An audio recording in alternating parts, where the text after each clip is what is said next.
اور یہ کام مقرر ہو چکا ہے۔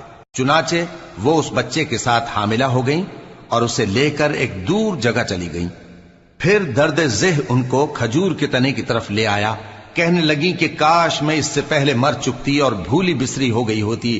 تب ان کے ٹیلے کے نیچے کی جانب سے فرشتے نے ان کو آواز دی کہ غمناک نہ ہو، تمہارے پروردگار نے تمہارے نیچے ایک چشمہ پیدا کر دیا ہے، اور کھجور کے تنے کو پکڑ کر اپنی طرف ہلاؤ، وہ تم پر تازہ عمدہ کھجوریں گرائے گا، تو کھاؤ اور پیو اور آنکھیں ٹھنڈی کرو۔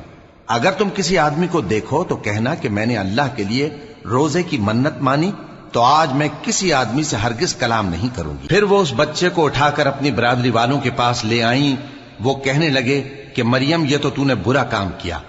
اے ہارون کی بہن، نہ تو تیرا باپ ہی برا آدمی تھا اور نہ تیری ماں ہی بدکار تھی۔ تو مریم نے اس بچے کی طرف اشارہ کیا۔ وہ بولے کہ ہم